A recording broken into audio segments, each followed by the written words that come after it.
warahmatullahi wabarakatuh. Saya Puja Angradaini, NIM 2014020084 dari kelompok 5 akan menjelaskan beberapa tema makalah kami yang berjudul Tugas dan Tanggung Jawab Kepala Sekolah sebagai Organisasi, sebagai Edukator, dan sebagai Supervisor. Kepala sekolah menempati peranan yang sangat penting dalam lembaga pendidikan. Maju mundurnya suatu lembaga pendidikan tergantung kepada bagaimana kepala sekolah tersebut mengelola dan mengatur, memanage lembaga pendidikan tersebut, serta tercapai atau tidaknya suatu tujuan lembaga pendidikan juga tergantung kepada bagaimana cara kepala sekolah mengelola lembaga pendidikan tersebut. Adapun peranan dan tanggung jawab kepala sekolah sebagai berikut. Yang pertama yaitu sebagai supervisor. Supervisi adalah aktivitas yang menentukan kondisi-kondisi atau syarat-syarat mana yang sudah terpenuhi dan mana yang belum terpenuhi. Nah, dari pengertian tersebut dapat diambil kesimpulan bahwa seorang kepala sekolah yang memakai prinsip supervisi harus mengetahui mana kelengkapan yang sudah tersedia di dalam lembaga pendidikannya dan mana yang belum tersedia, sehingga tujuan dalam pendidikan bisa terlaksana dengan efisien dan baik. Adapun prinsip-prinsip yang harus dipenuhi dalam supervisi ini adalah yang pertama yaitu harus bersifat konstruktif dan kreatif. Selanjutnya harus didasarkan pada tindakan yang profesional dan bukan bersifat pribadi. Selanjutnya tidak terlalu cepat dan berhati-hati, serta tidak mencari-cari kesalahan orang lain, dan didasarkan pada informasi yang sederhana dan informal dalam pelaksanaannya, serta dapat menimbulkan dorongan untuk bekerja. Selanjutnya yaitu peran kepala sekolah sebagai edukator. Edukator yaitu orang yang mendidik. Peran kepala sekolah sebagai edukator yakni bertanggung jawab terhadap profesionalitas kependidikan serta perkembangan pengetahuan peserta didik dalam lembaga pendidikan. Adapun prinsip-prinsip atau upaya yang harus dilakukan kepala sekolah sebagai edukator, yang pertama yaitu mengikut sertakan guru-guru dalam penataran untuk menambah wawasan guru.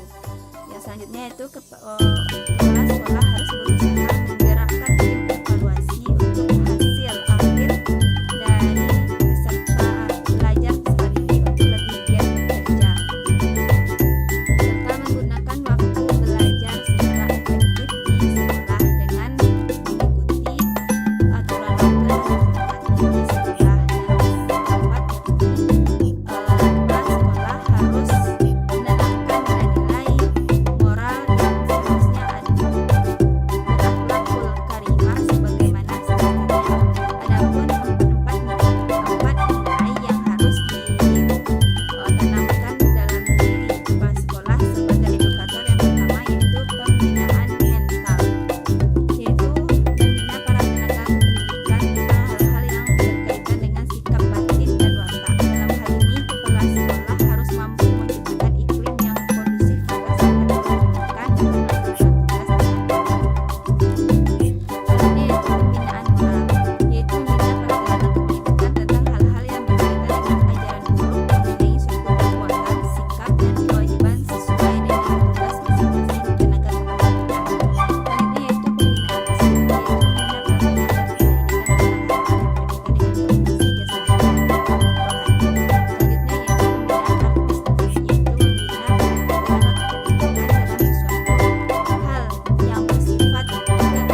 organisasi kesatuan perintah berarti bahwa setiap pejabat atau petugas hanya dapat diperintah dan bertanggung jawab pada seorang atasan tertentu saja yang menjadi atasannya.